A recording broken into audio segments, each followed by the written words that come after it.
What's up, guys? Today we will be ranking and explaining Ninjago fighting techniques based on these categories: power, versatility, and how quick it is to learn.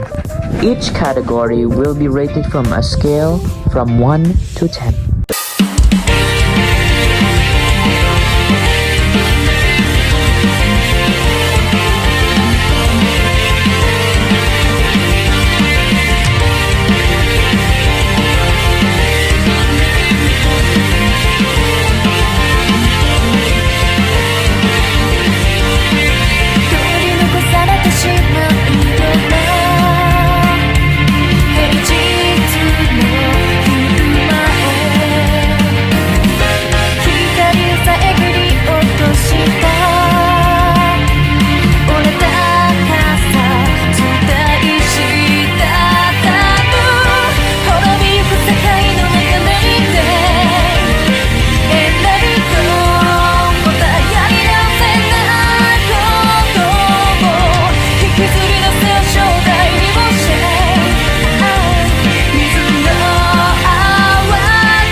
Hello and good evening. I'm back to explain some more random bullshit. So today, as the intro suggests, we are here to rank and explain every single fighting style in Ninjago.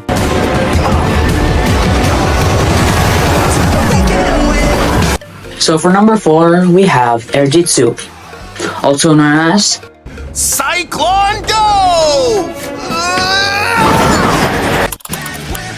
So, Air Jitsu got a score in its power for 2 points. Why? Because it's not that strong.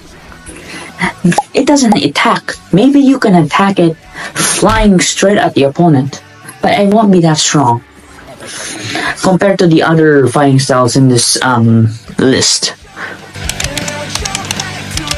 Now for versatility, I put a 4 because aside from flying, it can't really do that much.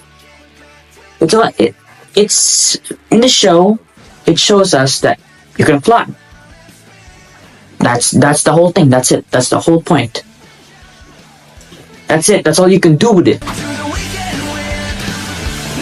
For how quick you can learn this technique, I put an 8. It's the second easiest in the list to learn. I took out 2 points because there's a high chance you'll become a ghost. Yes, in Ghost. So, there was this guy called Sensei Yang. He was the creator of this technique, and he showed this to his students. But because of some stuff, he and his students got trapped in a temple, turning them into ghosts. And since he is the creator, he is the only person that knows this technique. So if you want to learn it, you gotta go into that temple and find a scroll to learn the technique.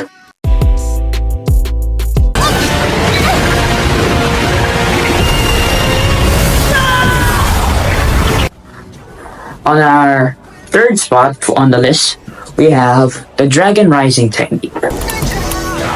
For the power of the technique, I gave it an 8, which is equal to the other 2 techniques on the list. In the show, it's said to be one of the more powerful techniques given to the ninja since it was created by 2 dragons. Now for versatility, I gave it a 6. Since, to be for real, it's basically just a better version of Air Jitsu. It gives you the ability to fly a lot longer, and you can maneuver a lot better with it compared to Air Jitsu. And it is also a counter ability to another ability that is shown in later, known as Shatter Spin. It is the direct counter to it. But aside from that, the versatility is not that good. Now, for how quick you can learn this technique, oh, it is bad. I gave it a 2. Do you know why? It's the hardest technique here to learn, and it's one of the least versatile, so it's not really worth it. Aside from being a direct counter to Shatter Spin, aside from that, it's not worth it. And you have to connect with the flow or the chi of the universe, whatever that means. What the fuck? So, yeah, it's not worth it.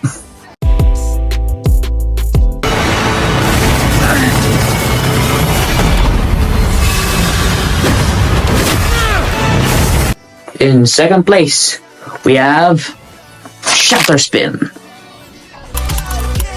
For power, I gave it a 8. As I said before, Shatter Spin is equal to Dragon and the top one when it comes to power. So, Shatter Spin. Cool. You get the ability of like harnessing dark energy when you can release it and blast it at opponents when you're spinning. That's so cool. It's like in the show, people that have the ability of Shatter Spin can like spin and create tornadoes of darkness or great blades of shadowy bullshit. It looks so cool. Now, for versatility, it's the second most versatile. I gave it a score of 8. Because, as I said, you can create lots of things. Energy, slashes, tornadoes that can hit your opponent. And if you're really good at it, you can fly. You can fly. Full on flying. You don't need to spin, you don't need wings. Let's like Superman fly. They can just fly.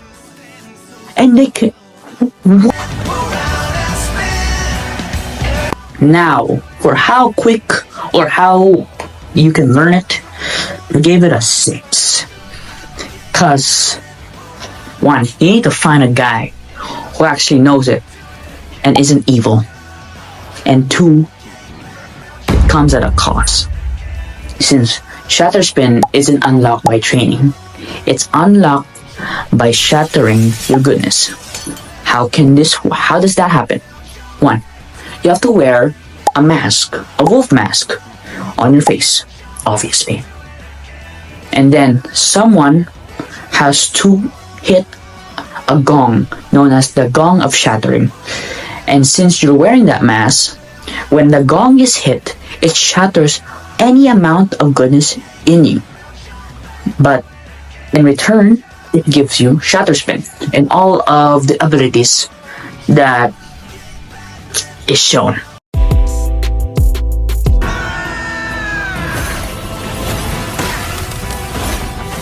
Now for the number 1 spot, Spinjitzu. What else do you think it would be? It's the name of this fucking So, Spinjitzu is a martial art form where you spin, obviously. Its main thing is that you spin like a tornado. And it can be enhanced with elemental abilities if you are an elemental master. Such as, if you're Jay, you're an elemental master of lightning, you can add lightning effects or powers to the elemental tornado of Spinjitzu. Now, when it comes to power, as I said, it's equal to Shatter and Dragon when it comes to power.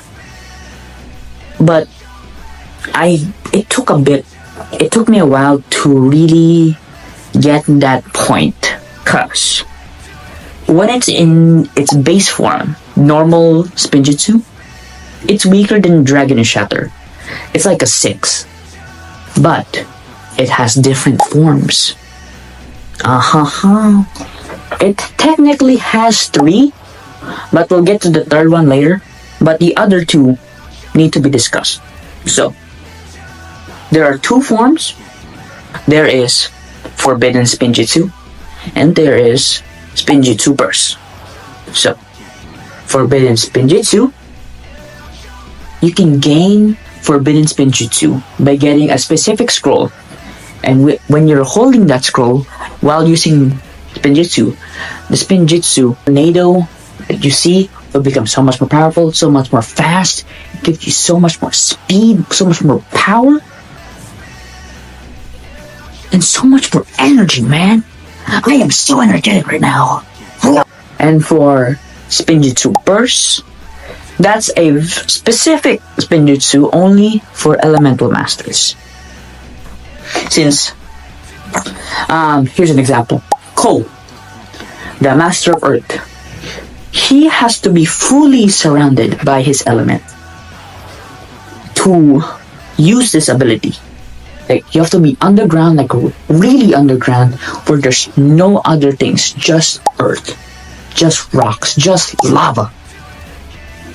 But now, since you're there, when you do that, when you use Spinjitzu, your tornado will be so fucking big. Damn! It's like a giant tornado of rocks and molten lava or whatever. That your Spinjitzu tornado will just get so much bigger. And aside from the 2 other forms, the Spinjitzu is just cool. Now, for versatility, it's pretty good. Actually, it's not pretty good. It's the best one. I give it a 9. 9 out of 10 for versatility. Because it's shown that you can bring people inside the tornado and punch the shit out of them. And when you pull them in the tornado, it seems like that your opponent slows down. It's shown in the show that the opponent slows down while they're in the tornado. That is so versatile. So it's basically, you're just surrounded by a swirling tornado energy, but you yourself isn't spinning. So you aren't dissociated during fighting. You can grab people and beat the shit out of them. Also, it is shown that you can put the spinning tornado ability of Spinjitzu into objects. What? It's like you have a gun. You shoot it and make the bullet faster by making it spin. And since it's spinning, that means it turns into a blade. So, it's a spinning blade bullet. Wow. Now, let's talk about the third form I was talking about. And that third form is the Tornado of Creation. The Tornado of Creation is when multiple Spinjitzu masters combine their Spinjitzu tornadoes to create a giant-ass tornado. And with that tornado, they can create bullshit. So, here. Let's use something so you can think it up here. Do you know the anime Full Metal Alchemist? If you do, this will be an easy to understand. The tornado creation is like the alchemist circle. It is changing something into another thing, which is sick. That is the main reason why I put Spinjitzu here on the first place. Now, for how quick or how easy you can learn it, damn!